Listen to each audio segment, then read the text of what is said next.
সুন্দর পার্টির জন্য। লোক ঠিকই বলে নিজের দেশ নিজের হয় আর নিজের বন্ধুরা নিজের হয়। ঠিক। আর নিজের গার্লফ্রেন্ড নিজেরই হয়। I love you so much. I love you too. আচ্ছা প্রীতি, মানতে হবে আজকাল এমন রোমান্স কিন্তু দেখাই যায় না। গাইস, আমি কিছু ড্রিঙ্ক নিয়ে আসছি। ওকে। Hey, can I get you a drink? I mean, কি খাবেন আপনি? কেন? তুমি waiter? By the way, I'm Saurabh. আর আপনি? দেখো, যদি তুমি এই পৃথিবীর একটাই ছেলে হতে তবুও আমি তোমাকে ইন্টারেস্ট দেখাতাম না। তাই এই নামটাম জিজ্ঞেস করে টাইম ওয়েস্ট করো না। হ্যালো হ্যালো,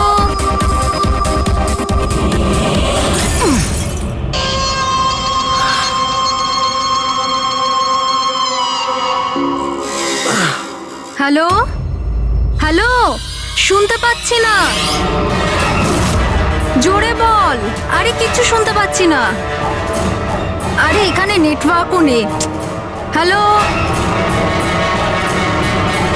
হ্যালো,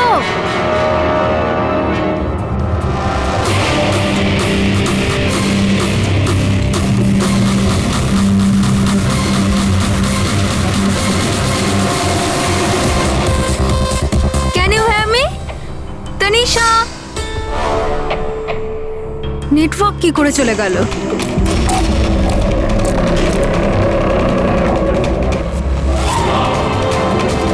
ফোন কেন লাগছে না?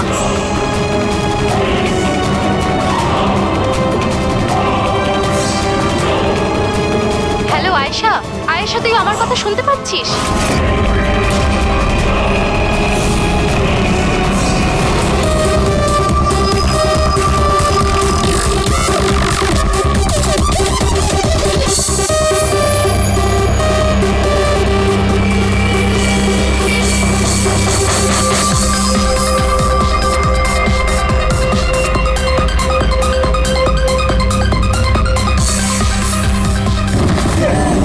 আরে কি হলো? কি? আয়েশা!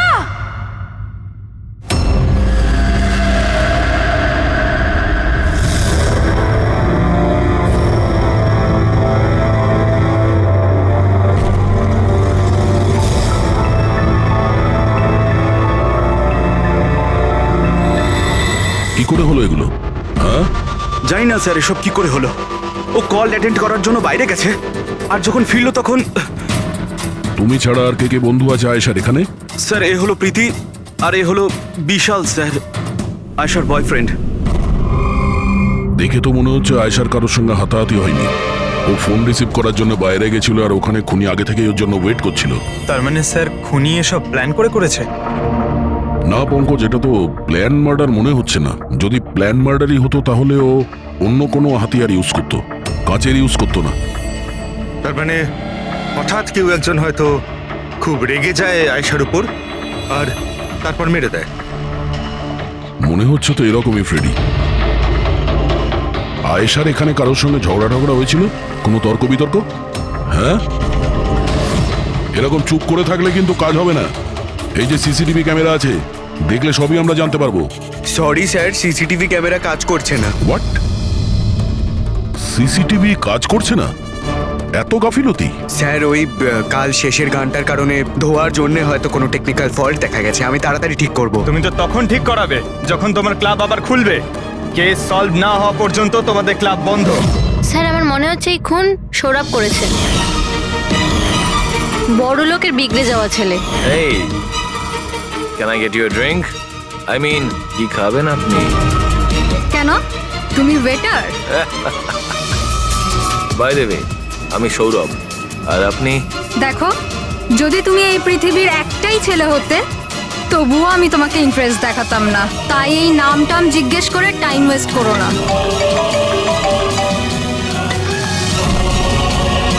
যখন আয়েশাকে উত্তর দেয়নি তখন ও রেগে পিছন পিছন বাইরে গেল। সৌরভ কোথায়? স্যার ও তো নেই। তোমাকে বলেছিলাম না আমি, কেউ এই ক্লাব থেকে বাইরে যাবে না। স্যার যেতে দিইনি আমি। হয়তো ও অপরাধ করার পরেই পালিয়ে গেছে, আয়েশার ভেতরে আসার আগেই। এই আয়েশা আর সৌরভ বাইরে কোন দিকে গেছিল? স্যার ওইদিকে।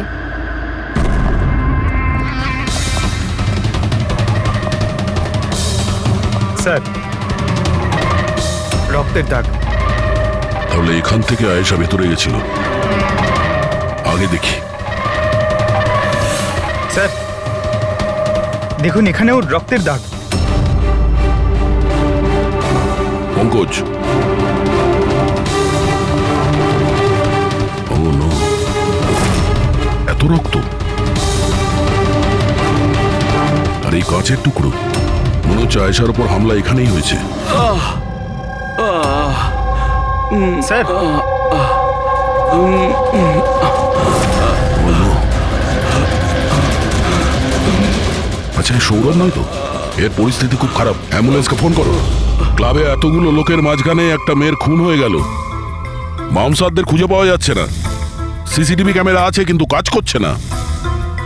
তার থেকেও বড় কথা, এখানে কেউ কিছু হতে দেখেনি। কি অদ্ভুত ব্যাপার না?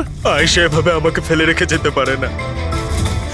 আমাদের এখানে আসাই উচিত হয়নি। Please don't Cry. নিজেকে এভাবে দোষ দিও না। ডোন্ট ওয়ারি, সব ঠিক হয়ে যাবে।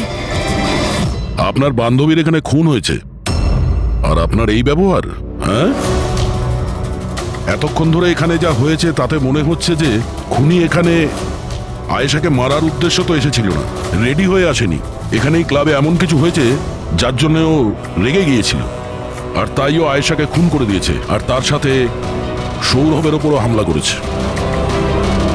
আমার মনে হচ্ছে যে ওই খুনি আপনাদের মধ্যে কেউ একজন। ফ্রেডি, পঙ্কজ, এখানে যত লোক আছে তাদের সবার ডিটেলস নাও। মাফ করবেন রাইমা, আমি নিজের দিক থেকে অনেক চেষ্টা করেছি, কিন্তু এখন এর থেকে বেশি সাহায্য আর করতে পারবো না। ইটস ওকে ডক্টর, আপনার যা করার ছিল আপনি সবকিছু করেছেন, আর আমরা এর বেশি আর কি করতে পারি?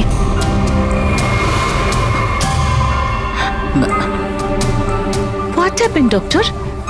আপনি ঠিক আছেন তো? হ্যাঁ, আমি ঠিক আছি। আমার একটা অস্বস্তি হচ্ছে। Excuse me. কোথায় যাচ্ছেন আপনি?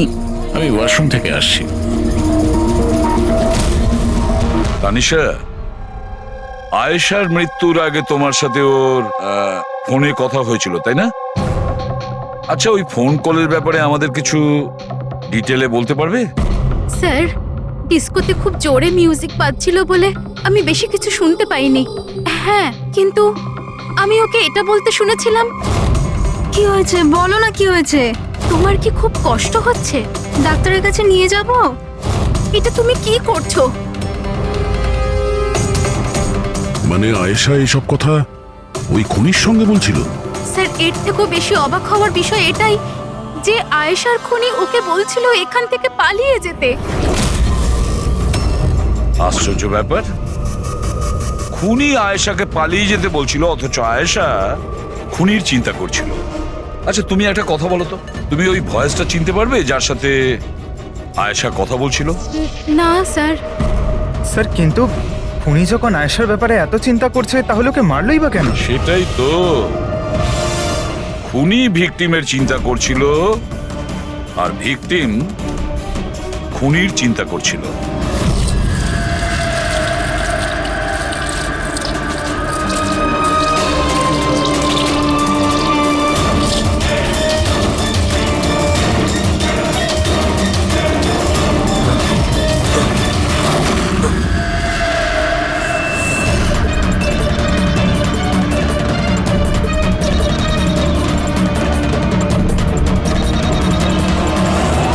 গান?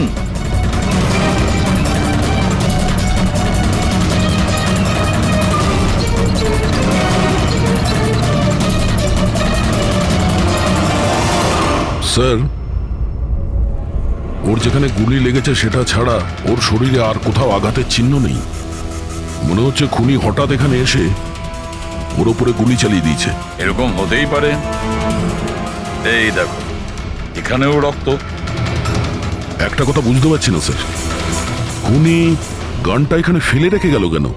ও তো নিজের সঙ্গে গানটাকে নিয়েও যেতে পারত। সেটাই তো আশ্চর্য ব্যাপার যে খুনি এই গানটা এখানে এই ক্রাইম স্পটে কেন রেখে গেছে?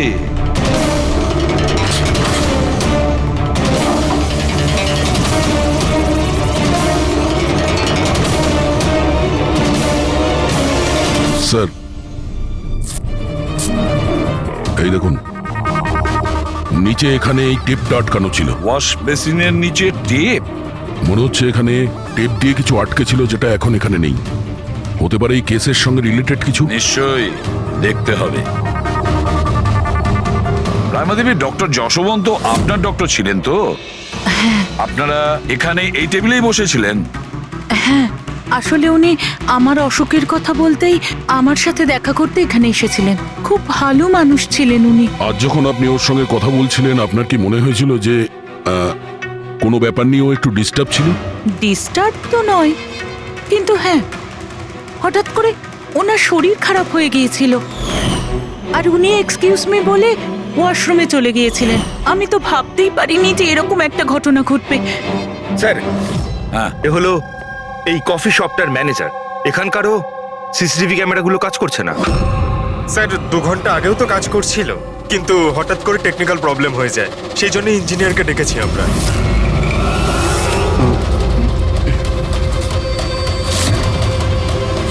এই, একটু দাঁড়াও, এখানে এসো। হ্যালো স্যার, কেমন আছেন? আমার অবস্থা ছাড়ো, নিজেরটা বলো। তোমরা দুজনে এখানে কি করছো? এমনি ঘুরতে এসেছিলাম। কফি শপে ঘুরতে এসেছিলে? কাল রাত্রে তোমার বান্ধবীর খুন হয়ে গেছে। তোমার দ্বিতীয় বন্ধুর কেঁদে কেঁদে অবস্থা খারাপ, আর তোমরা দুজনে এখানে এই কফি শপে আড্ডা মারতে এসছো? এখানেও একটা খুন হয়েছে। বিষয়টা কাকতালীয়, তাই না? সত্যি কাকতালীয়ই বটে, কারণ আমরা তো জানি না ডক্টর যশবন্ত কে। হ্যালো, ওকে বিউরোতে নিয়ে এসো। ওকে ওকে ওকে ওকে ওকে, থ্যাংক ইউ ভেরি মাচ। কি জানিস পঙ্কজ, অনেক লোক ছিল এই ডিস্কোটায় যখন আয়েশা খুন হয়, আর একজনের ফোন ট্র্যাক করে এইটা জানার জন্য যে মার্ডারের সময় আয়েশার আশেপাশে কেউ ছিল না। তো এই আমার তো চোখ ব্যথা করতে শুরু করেছে।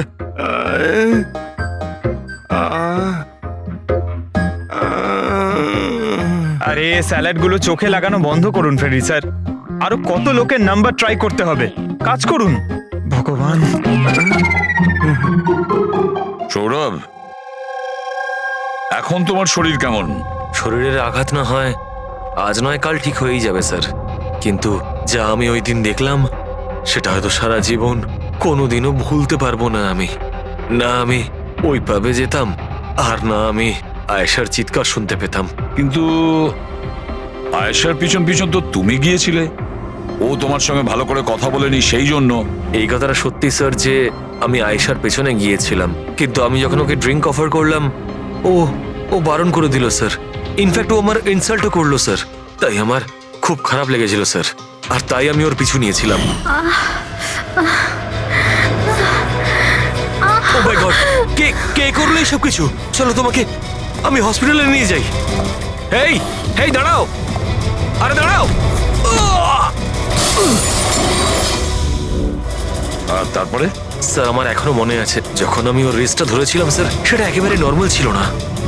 ওটা নর্মাল মানুষদের রিস্ট ছিলই না। আমার খুব অদ্ভুত ফিল হয়েছিল স্যার।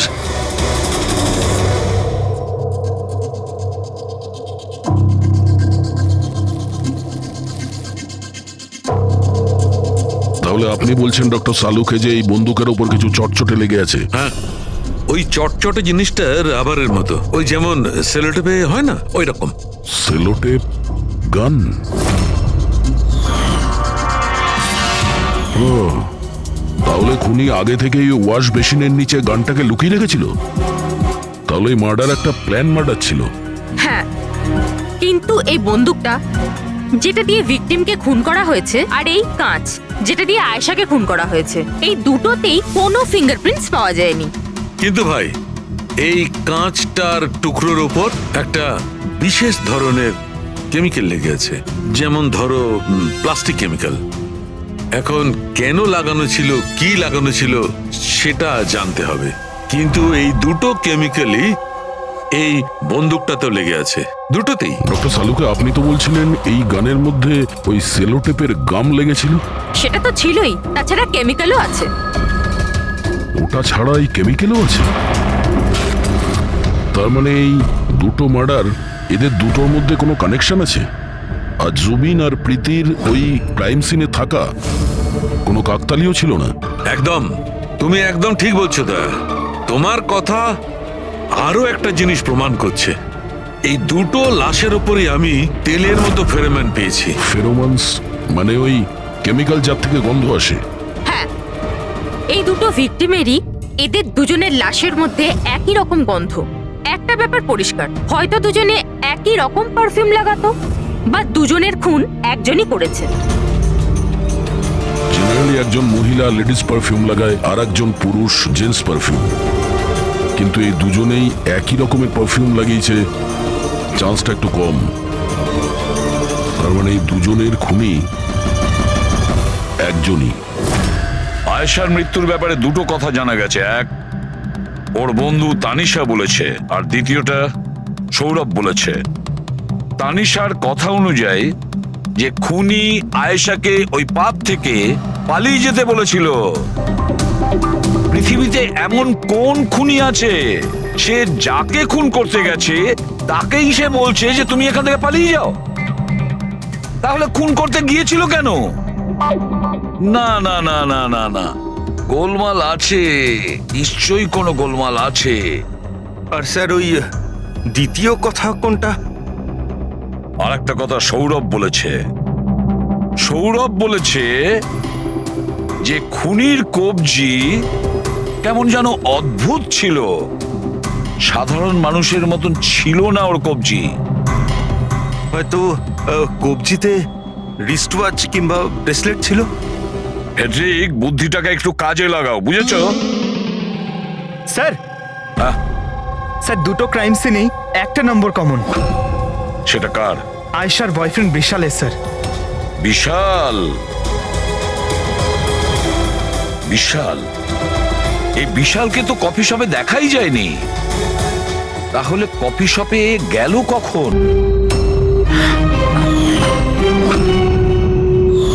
রায়মা দেবী, আপনি আর এখানে? স্যার, এটা আমারই বাড়ি, কিন্তু আপনারা এখানে? ওনাকে কি খুন করেছে সেটা জানতে পেরেছেন? রাইমা, এরা কারা? CID officers. আপনারা প্লিজ ভেতরে আসুন, প্লিজ কাম। সিআইডি? আর স্যার, ইনি আমার হাজবেন্ড, আর এ আমার ছোট ছেলে সন্দীপ।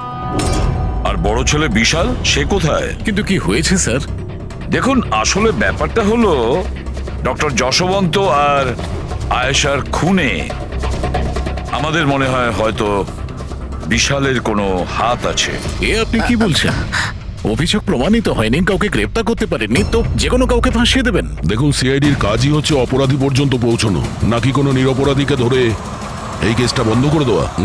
আপনি দয়া করে একটু বিশালকে ডাকবেন। দাদা খুন করতেই পারে না, আপনারা দয়া করে ওকে ধরে নিয়ে যাবেন না। সন্দীপ, আমরা কিন্তু তোমার দাদাকে এখানে ধরতে আসিনি, আর আমরা এটাও বলিনি যে তোমার দাদা কিছু করেছে। আমরা তো তোমার দাদাকে কিছু প্রশ্ন করব, ব্যাস। আপনারা আমাকে সন্দেহ করছেন? এক মিনিট বিশাল, তুমি ভেতরে যাও, আমি এই সিআইডির লোকেদের তোমায় বিরক্ত করতে দেবো না। দেখুন, সিআইডির কাজে বাধা দেওয়াও কিন্তু একটা অপরাধ, তাই প্লিজ আমাদের নিজেদের কাজ করতে দিন। বিশাল,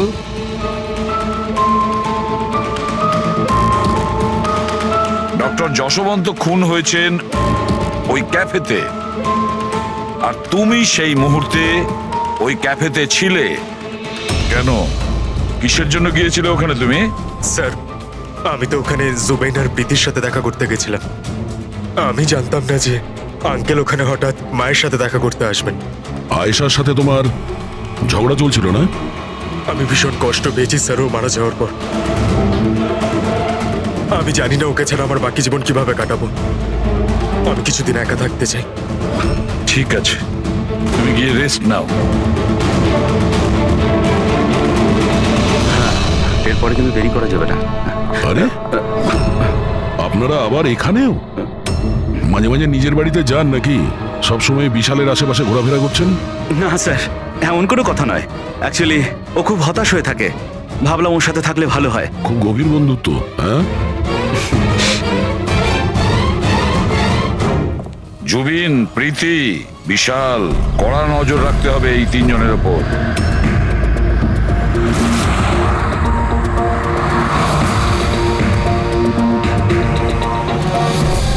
তিনজনের বাড়িতে এমন ক্যামেরা ফিট করেছি না স্যার, একটা মাছি ঢুকলেও সব টের পেয়ে যাবো আমরা। তুই যাই বলিস, কাজের লোক, দুধওয়ালা আর সবজিওয়ালা এদের মাধ্যমে গোপন ক্যামেরা বসাবার আইডিয়াটা কিন্তু দারুণ ছিল। ভালো ছিল না? কিন্তু আমার ছিল না, দয়া স্যার ছিল। আচ্ছা, হ্যাঁ, আর উনি আমাদেরকে এখানে বসিয়ে দিয়েছেন যাতে আমরা এখানকার সিসিটিভি ফুটেজ চেক করতে পারি।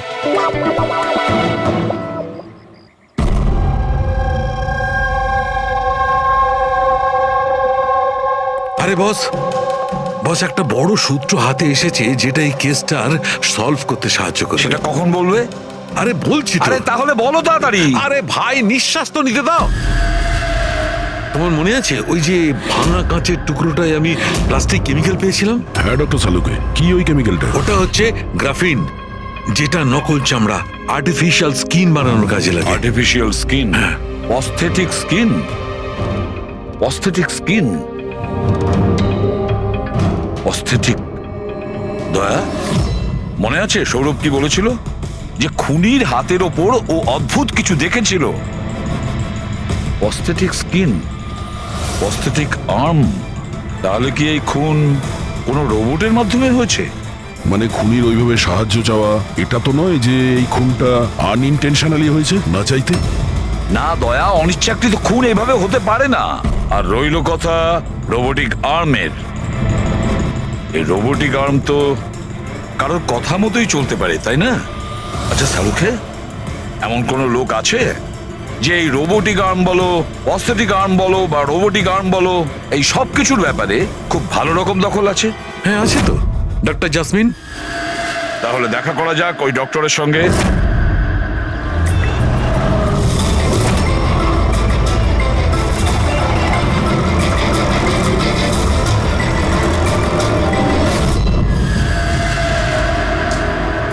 ডক্টর জাসমিন, আমরা এটা জানতে চাই যে যদি এই এরকম প্রস্থেটিক লাগানো হাত লাগানো হয়েছে রোবোটিক আর্ম, তাহলে কি ওই হাত, ওই আর্ম অন্য কারোর ইনস্ট্রাকশনে কাজ করতে পারে?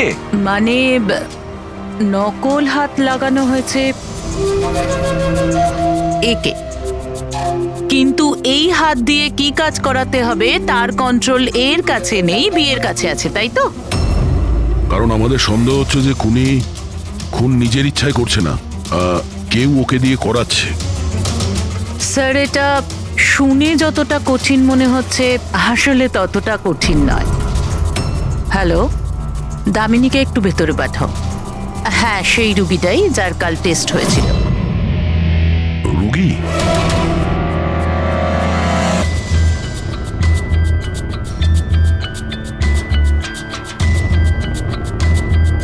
স্যার, দামিনীর ডান হাতটা ফ্যাক্টরিতে কাজ করার সময় মেশিনে কাটা পড়েছিল।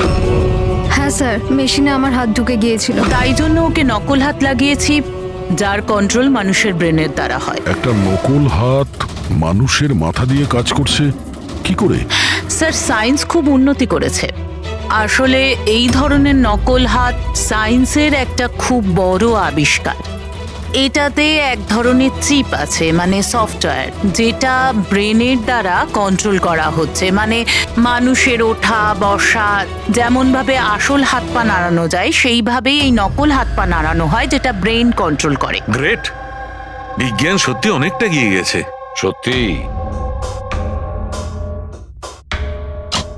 Robotic arm.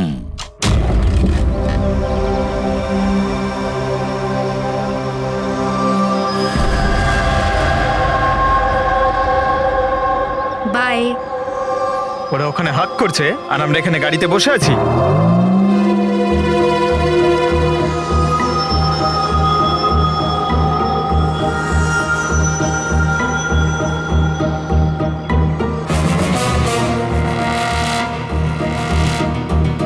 ফ্রেডি স্যার, এই বিশাল তো প্রীতির বাড়িতে যাচ্ছে।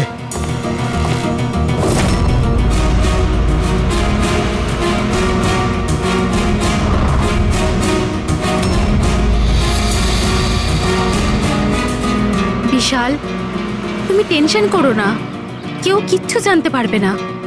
আমরা কোনো না কোনো উপায় ঠিক বের করব, ওকে? এ নাও কফি খাও।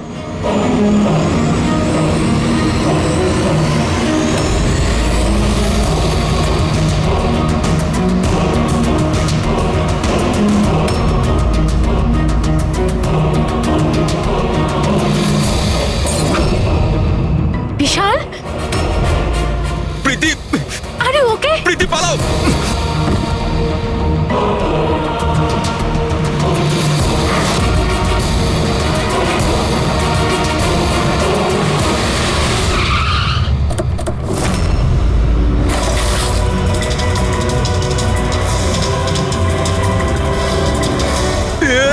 বিশাল, না, বিশাল ছাড়ো।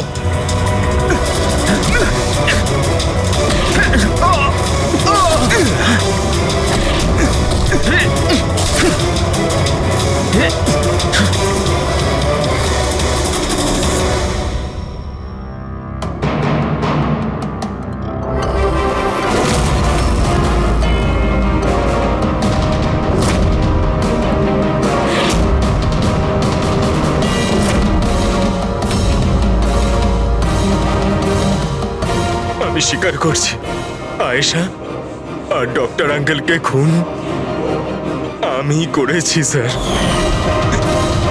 তুমি এখানে কি করছো? কি হলো? কি হচ্ছে এটা? আমি বুঝতে পারছি না কি হচ্ছে আমার হাতে। কিছু প্রবলেম? কি হচ্ছে বলছো না কেন কিছু? ডাক্তারের কাছে নিয়ে যাব? এটা কি করছো?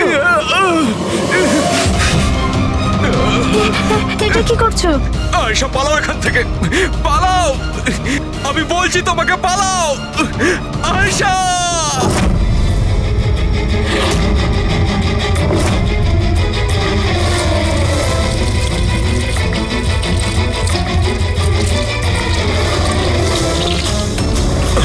ডক্টর পালিয়ে যাও এখান থেকে। কি করছো এগুলো? আমি কি করবো স্যার, আমার নিজের হাতের উপরে কোনো কন্ট্রোল নেই। কি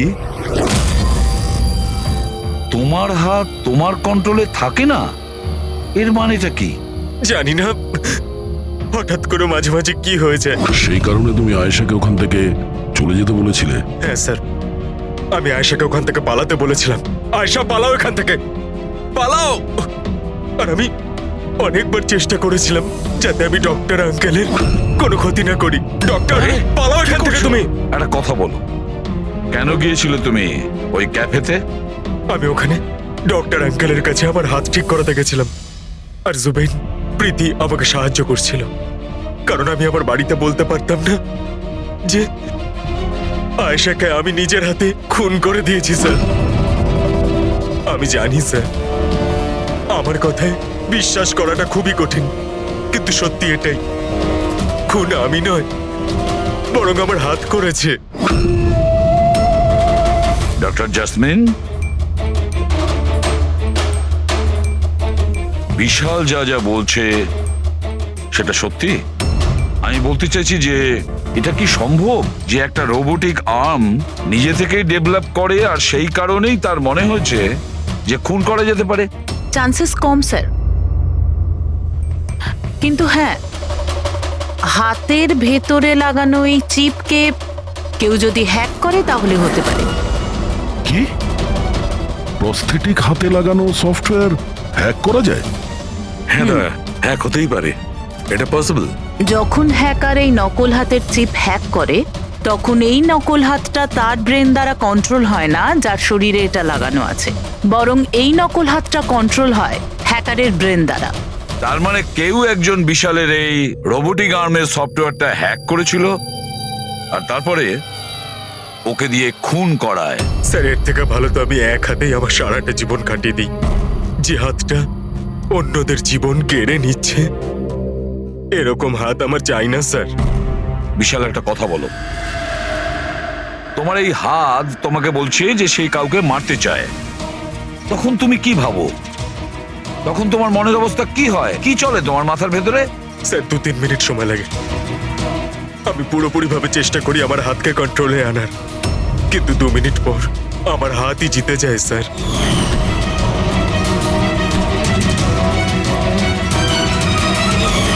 চিন্তা করো না, এবার আমরা তোমার এই রোবোটিক আর্মের ভেতরে একটা ট্রান্সমিটার ফিট করব, আর যার থেকে আমরা জানতে পারবো যে ও কাউকে মারতে চায় বা হয়তো কারোর থেকে ইনফরমেশন পাচ্ছে যে তুমি গিয়ে খুন করো, সেটাও আমরা জানতে পারবো।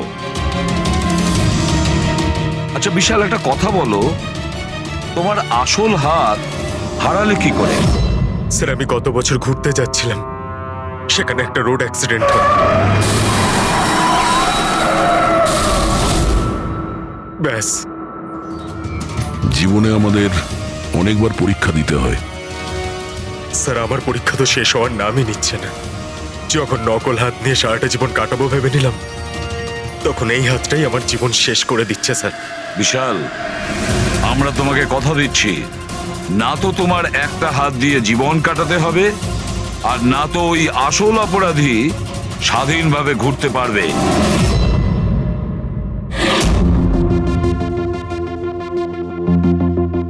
বিশাল, অপরাধী প্রথমে বিশালকে দিয়ে আয়েশাকে খুন করায়।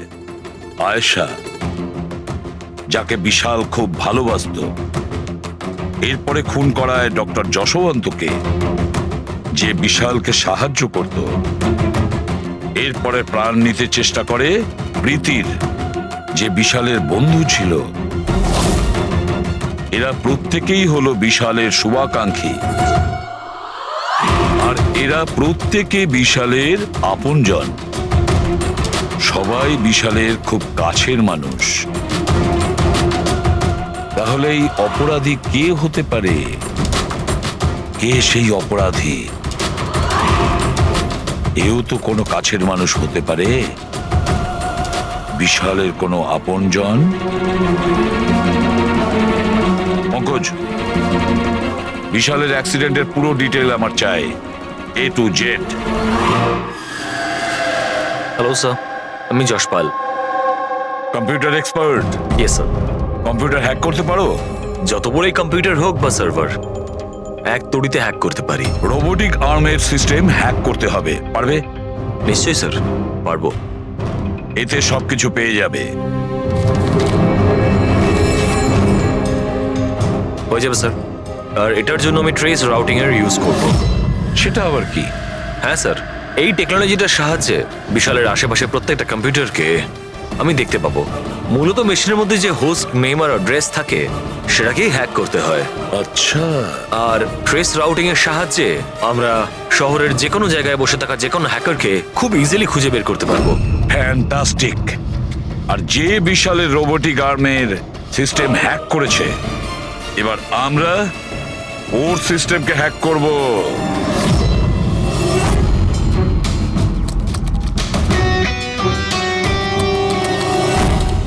এই দেখুন স্যার, এই সময় বিশালের আশেপাশে এই সব কটা কম্পিউটার অ্যাক্টিভ রয়েছে, আর এর মধ্যে হয়তো কোনো একটাই ওই হ্যাকারের। শুধু একবার জানতে পেরে যাই ওই কম্পিউটারটা কোনটা, তাহলেই কাজটা সহজ হয়ে যাবে। যশপাল, তাড়াতাড়ি করো, আমাদের হাতে সময় কম। বিশাল আজকে আমাকে বাড়িতে কেন ডাকলো? আঙ্কেল আন্টিও নেই, জানি না কি ব্যাপার।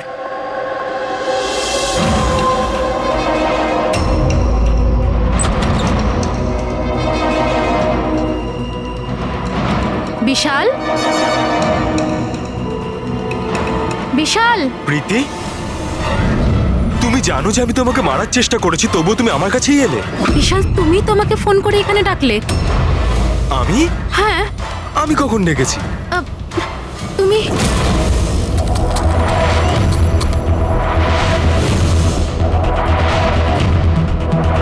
নো!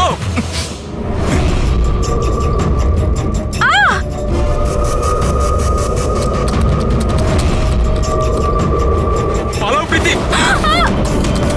বিশাল, প্লিজ বিশাল, পালাও এখান থেকে! Vishal please, Vishal, Vishal please.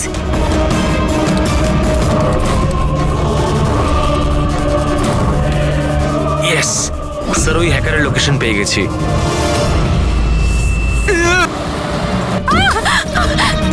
বিশাল,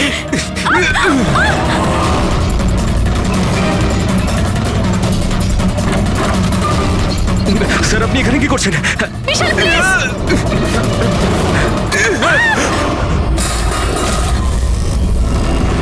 অনেক হয়েছে হ্যাকিং।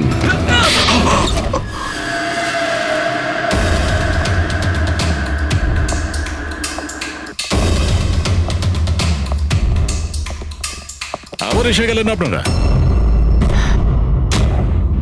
এবার এটা যেন বলবেন না যে ওকে আপনারা ধরতে এসেছেন। আগে না, আমরা বিশালকে ধরতে আসিনি, খুনিকে ধরতে এসেছি, যে এই মুহূর্তে এখানে উপস্থিত। উনি এখানে? কি বলছেন আপনি? আপনি আপনার মিথ্যে অভিযোগ কার ওপর লাগাবেন? মননবাবু, গত বছর একটা গাড়ির অ্যাক্সিডেন্ট হয়েছিল খান্ডালাতে। 3 জন ছিল ওই গাড়িতে। 22 বছরের ছেলে বিশাল, 15 বছরের ছেলে সন্দীপ, আর 9 বছরের ছোট বাচ্চা সোনিয়া। গাড়ি বিশাল চালাচ্ছিল। গাড়ির অ্যাক্সিডেন্ট খুব সাংঘাতিক হয়েছিল। বাচ্চা মেয়ে সোনিয়া স্পট ডেড হয়ে গেছিল। আর সন্দীপ প্যারালাইজড হয়ে গেছিল। ও এখনো চলতে পারে না। এসব আপনি কি করে জানলেন আঙ্কেল? ওই অ্যাক্সিডেন্টে সব থেকে কম আঘাত লেগেছে বিশালের, তবে যে আঘাতটা লেগেছে সেটাও কম নয়। বিশালের নিজের হাতটা হারাতে হয়েছে। আর তাছাড়া বিশাল আপনার সৎ ছেলে, তাই না? স্যার, বিশাল আমার কাছে নিজের সন্তানের মতোই। আমি আপনাকে রিকোয়েস্ট করছি, আপনি বিশালকে আমার সৎ ছেলে বলবেন না। আই এম সরি মদন বাবু, যদি সব বাবা আপনার মতন ভাবতো তাহলে তো ভালোই হতো। যদি রায়মা দেবী এভাবে ভাবতেন। কি রায়মা দেবী? আচ্ছা, আপনার মনে অনেক রাগ জমে আছে, তাই না বিশালের জন্য? কারণ বিশালের জন্য আপনি আপনার নিজের মেয়েকে হারিয়েছেন, আর আপনার নিজের ছেলে সারা জীবন চলাফেরা করতে পারবে না। আপনি কি বলতে চাইছেন? আমরা কি বলতে চাইছি ওটা এক্ষুনি জেনে যাবেন। পঙ্কজ,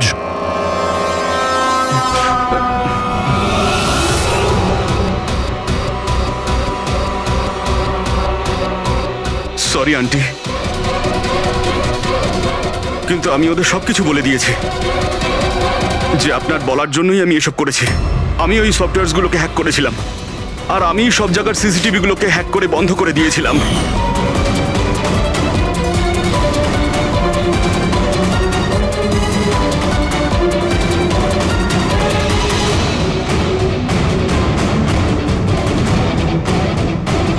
বিশালের থেকে প্রতিশোধ নেওয়ার জন্য আমি ওর গার্লফ্রেন্ডকে মেরেছিলাম।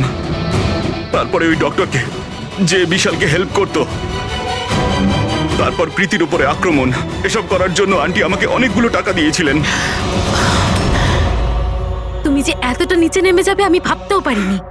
ঠিক আছে, সত্যিটা যখন আপনাদের সামনে এসেই গেছে, তখন আমি আপনাদের সবাইকে এটাও বলছি যে আমি তোমাকে মারার পর ওকেও মারতে চেয়েছিলাম।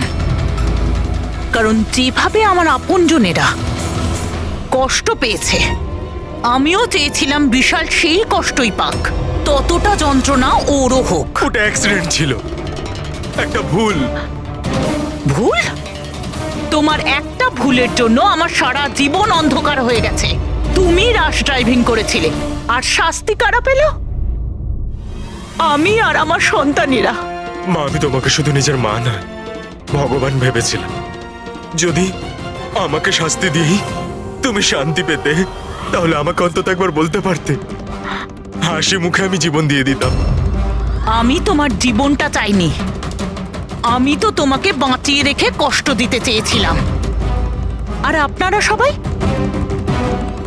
আমাকে দোষ দিতে পারেন না, কারণ আমি যা করেছি সেটা আমার মায়ের মমতার জন্য করেছি। রায়মা দেবী, মা শব্দের অর্থ আপনি জানেন না, সেজন্যই আপনি এত বড় অপরাধ করেছেন। আরে মা তো সেই হয় যে শুধু নিজের নয়, অন্যের সন্তানকেও স্নেহ ভালোবাসা দিয়ে আগলে রাখতে পারে। বিশাল হয়তো আপনার গর্ভের সন্তান নয়, কিন্তু মা বলে তো ও ডাকতো। ও আপনাদের পরিবারেরই একটা অংশ। কোনো মাই তার ছেলের ওপর এইভাবে প্রতিশোধ নিতে পারে না। সেটাও এত ঘৃণ্য? দুটো লোকের প্রাণ নিয়েছেন? না রায়মা দেবী, আপনি বড় ভুল করেছেন, বিশাল ভুল করেছেন। আদালত আপনাকে কোনোদিন ক্ষমা করবে না, কোনোদিন ক্ষমা করবে না। কঠোরতম শাস্তি হবে আপনার।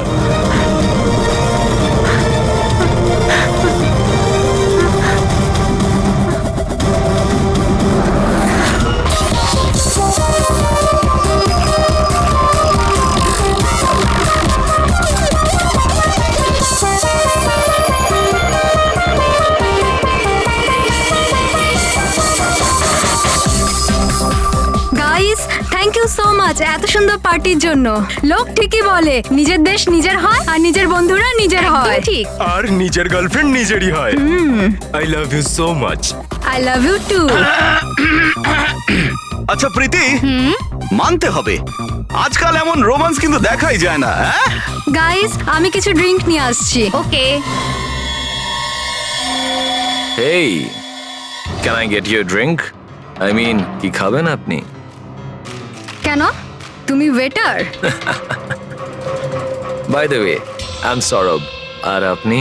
দেখো, যদি তুমি এই পৃথিবীর একটাই ছেলে হতে তবুও আমি তোমাকে ইন্টারেস্ট দেখাতাম না। তাই এই নাম টাম জিজ্ঞেস করে টাইম ওয়েস্ট করো না।